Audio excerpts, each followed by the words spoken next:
मला वाटतं आज आम्ही फक्त सगळे मिळून आमच्या एका नावाची घोषणा आम्ही करणार आहोत.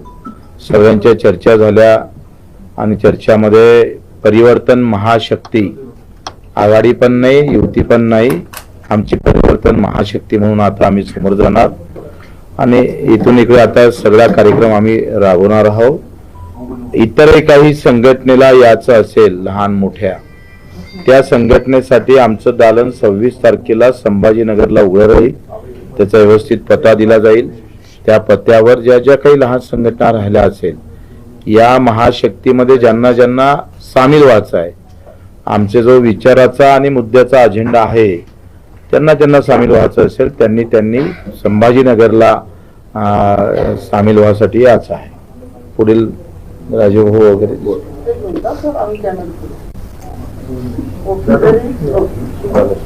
परिवर्तन महाशक्तीच्या माध्यमातून महाराष्ट्रातल्या जनतेला एक सशक्त पर्याय द्यायचा निर्णय आम्ही घेतलेला आहे.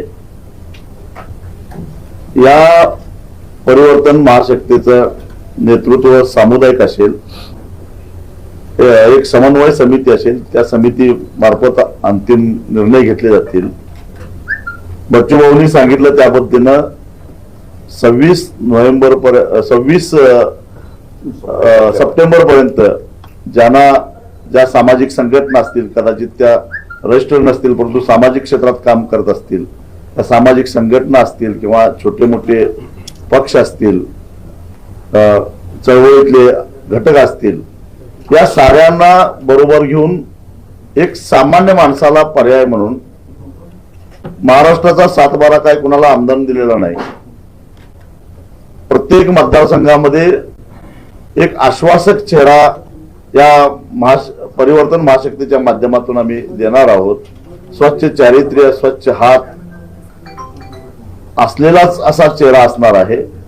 आणि त्यासाठी ज्या ज्या घटकांना महाराष्ट्रातलं अगदी खालच्या दर्जाला गेलेलं जे राजकारण आहे ते पसंत नसेल, गेल्या 5 वर्षामध्ये महाविकास आघाडीचे 2.5 वर्ष आणि महायुतीचे 2.5 वर्ष अनुभवलेले आहेत, आणि अशा परिस्थितीमध्ये ज्यांना या महाराष्ट्राच्या राजकीय संस्कृतीचा जो ऱ्हास झालेला आहे ते पसंत नसेल त्यांनी या परिवर्तन महाशक्तीमध्ये सामील व्हावं. 26-9 तारखेला या परिवर्तन महाशक्तीतले जे आम्ही आज मुख्य 5 घटक आहोत, अजून 3 दुसरे जुडलेले घटक आहेत, त्यांचा एक कार्यकर्त्यांचा पदाधिकाऱ्यांचा मेळावा हा औरंगाबाद म्हणजे संभाजीनगरला होणार आहे. आणि आज जी सुखाणू समिती करण्यात आली त्यात या सुखाणू समितीत सामूहिक नेतृत्व म्हणून आम्ही 5ही प्रमुख नेते या सुखाणू समितीचे प्रमुख म्हणून सामूहिक नेतृत्व परिवर्तन महाशक्तीचं करणार आहे.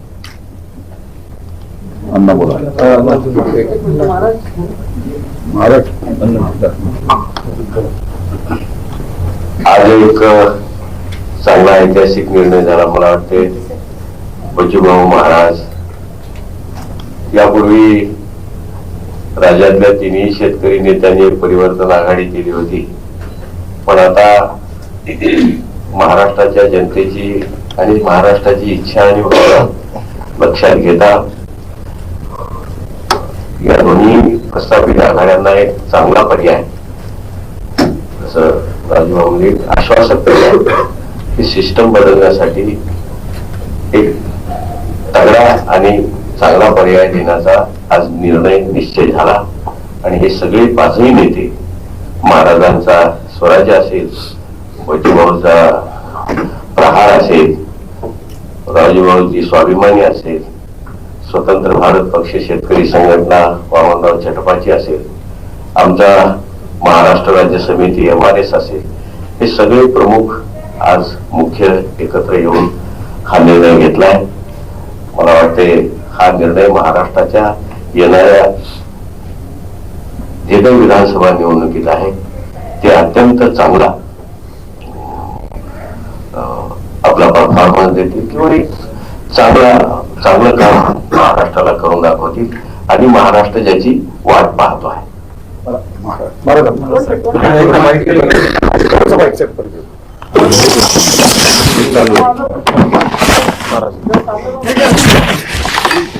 तू चालू आहे.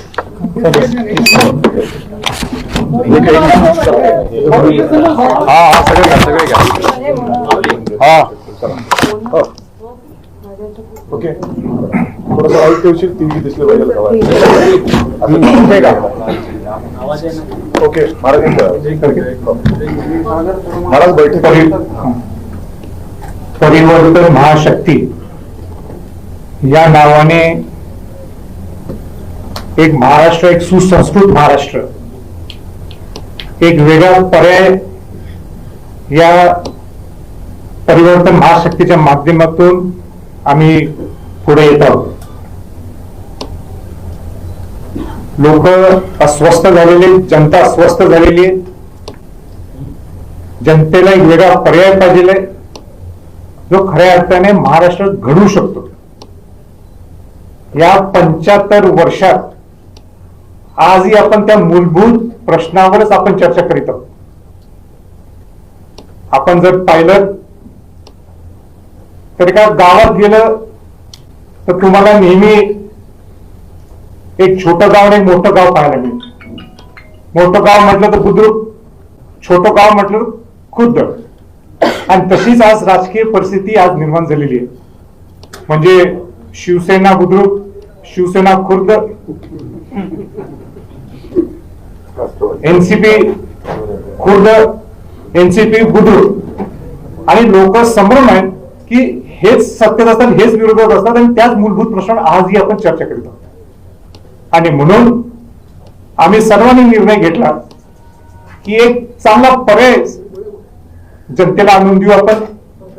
आणि म्हणून बच्चूभाऊ आणि सर्व नेत्यांनी, राजू शेट्टी साहेब आणि सर्व नेत्यांनी ज्या पद्धतीने सांगितलं की येत्या 26 सप्टेंबरला संभाजीनगरमध्ये आम्ही अनेक घटकातल्या लोकांना ज्यांना आमच्या बरोबर यायचंय त्यांनी येण्यासाठी आम्ही त्यांना निमंत्रण केलेलं आहे, आवाहन केलेलं आहे. मी तर त्याच्या पलीकडे जाऊन सांगू इच्छितो की आमच्यावर असणारे मनोज जरांगे पाटील सुद्धा जे सामान्य गरीब मराठ्यांसाठी लढतात,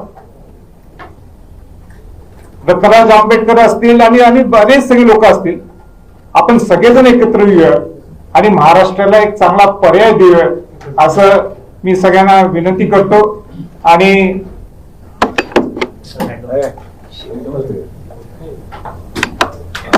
मला वाटतं आपण सगळ्यांनी सगळे विषय मांडलेले आहेत. आपले काही प्रश्न असतील तर आपण विचार. नाव ठरलंय, चिन्ह ठरलंय का का महाराज जरांगे पाटलांची या संदर्भात बोलणं झालंय का? मनोज जरांगे पाटलांची माझी स्वतंत्र भेट झाली आहे, राजकीय चर्चा सुद्धा झालेली आहे. त्यांना एकच मी विनंती केली आहे की तुमचा उद्देश आणि आमचा उद्देश एकच आहे. उलट तुम्ही कुठल्या उमेदवाराला पाडण्यापेक्षा आपण कसं निवडून आणू शकतो जेणेकरून आपला माणूस तिथं विधानसभेच्या पटलावर आपला आवाज तिथे उठू शकतो.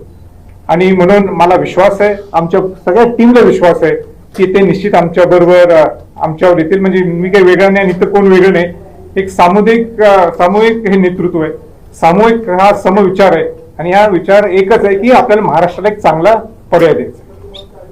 नाव ठरलंय, चिन्ह, पक्ष, लोगो असं काही विचार केलाय का काही? मला वाटतं आघाडीचं एक स्वातंत्र्य चिन्ह काय म्हणजे महाशक्तीचं जर स्वातंत्र्य चिन्ह भेटेल तर ते आहेच. प्रहारची आमची बॅट आहेच. आता प्रत्येकांचं जसं राजाभाऊ शेट्टी आमचे संभाजीराजे आहे हे ठरवून म्हणजे एकत्रित एकतर आघाडी महाशक्तीचं चिन्ह राहील, नाहीतर मग स्वातंत्र्य होईल. बच्चू कडू आता महायुतीतून बाहेर आले असं म्हणायचं. आता काय दुसरं काय म्हणता येईल याला?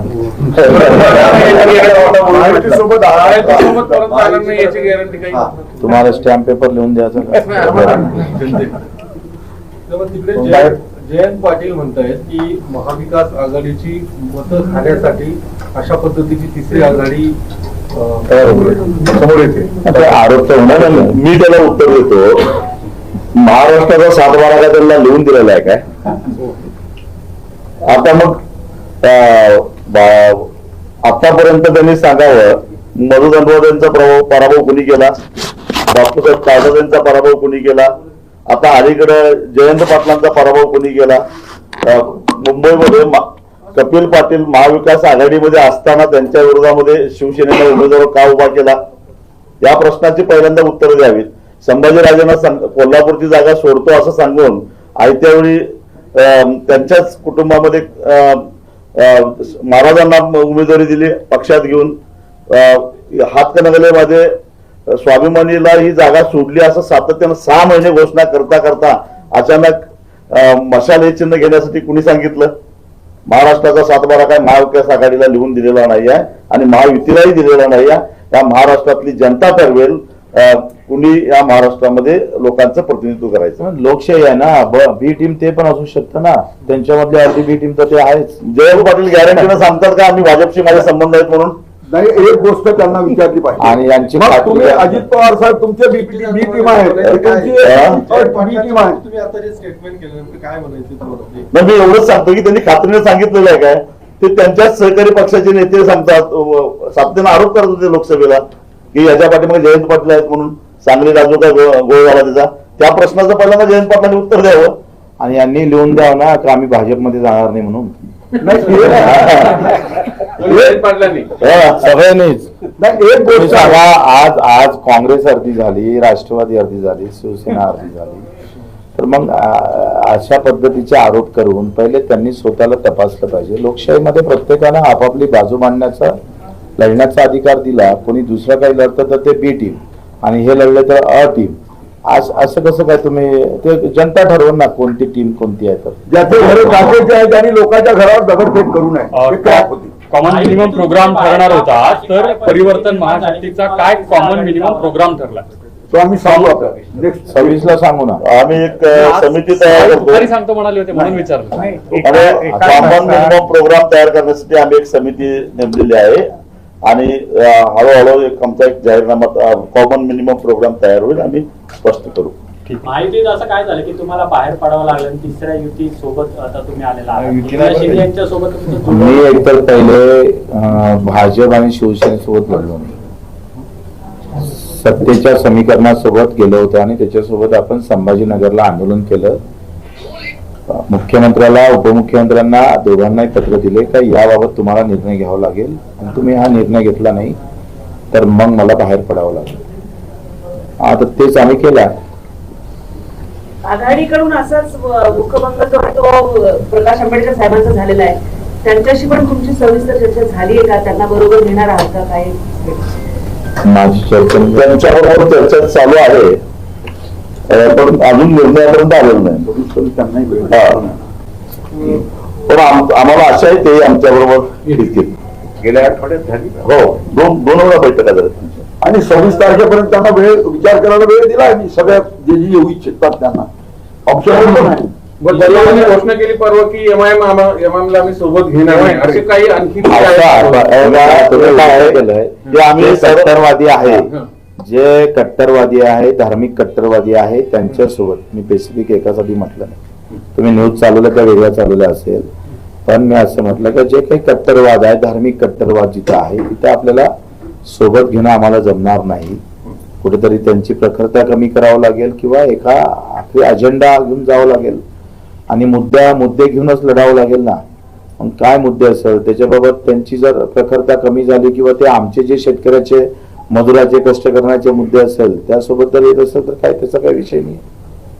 जे नाव ठरवलं त्याच्या पाठीमागची भूमिका एकदा सांगा, म्हणजे सगळ्यांपर्यंत पोहोचेल या निमित्त. त्या दोन शब्द एक शक्ती निर्माण करून आम्हाला महाराष्ट्रामध्ये परिवर्तन करायचं आहे. महाराष्ट्रात आता सध्या अनेक प्रश्न आहेत, म्हणजे आरक्षणाचा आहे, इतर शेतकऱ्यांच्या त्या बाबतीत काय आता समोर जाणार लोकांसोबत असणार आणि काय मुद्दे घेऊन तुम्ही जनतेसमोर जाणार? 26 ला आहे अजय, पूर्ण 26 ला अर्धा तासच आमची चर्चा झाली. त्यात अनेक पक्षातले अनेक लोक अनेक विचार समविचार तयार करण्यासाठी लगेच काही होत नाही आणि म्हणून त्यासाठीच एक सुकाणू समिती सगळ्याच न्यूज आज दाखवलं तर मग उद्या काय दाखवणार? वंचितला सोबत तुम्ही एवढं जेवढं का निर्णय घेतला असेल तिघं एकत्र येतात तुम्ही सगळेजण, तर काय एजेंडा घेऊन 5 जण? बघा, महाराष्ट्रातल्या कष्टकरी, शेतकरी, शेतमजूर, असंघटित कामगार, महिला, बेरोजगार, विद्यार्थी या साऱ्यांच्या प्रश्नाच्या संदर्भातला आमचा किमान समान कार्यक्रम असेल.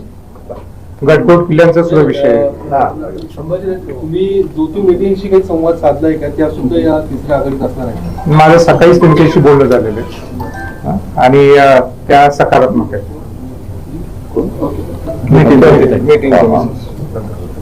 दुसरा एक राजकीय प्रश्न आहे. अजितदादाजी सध्या महायुतीमध्ये आहे भाजप सोबत, तर भाजपमधले जे नितेश राणे आहेत ते सातत्याने मुस्लिम विरोधी भाष्य करतायत, तर त्याला कंटाळून अजित पवार आता अमित शहाकडे तक्रार करणार आहेत, केली आहे तक्रार. यावर तुमच्या दोघांची प्रतिक्रिया? नाही, कुणीही कुठल्या धर्मातल्या लोकांना दुसऱ्या धर्माच्यावर कुठेतरी असं बोलणं आणि दुसऱ्या धर्माच्या भावना दुखवत असतील तर ते कुणी असेल तरी ते बोलणं हे काय बरोबर नाही. त्याची थोडीफार स्पष्टता बच्चूभाऊंनी सुद्धा मगाशीच आपल्या उत्तरात सांगितली. तुम्ही या आघाडीचं नेतृत्व करताय शेट्टी साहेब, तुम्ही स्वतः विधानसभा निवडणूक लढवणार आहात का? आणि तुमचं काय मतदारसंघ कुठले ठरलेत का? शेट्टी साहेब आणि आमची आघाडी जो निर्णय घेईल तो आम्हाला सगळ्यांना मतदान करायचं असेल. तुमच्या प्रश्नाचं उत्तर असं होतं सर की ते मारण्यासारखं करते, संध्याकाळी रडल्यासारखं करते, पुन्हा शिंदे, पुन्हा भाऊ म्हणून पुन्हा एका व्यासपीठावर आघाडीत काम करतात. म्हणजे हे दाखवायचे दात वेगळे, खायचे दात वेगळे. महाराष्ट्रातील 288 लोक विधानसभा लढणार. प्रत्येक मतदारसंघात आम्ही सक्षम पर्याय देऊ. ओके.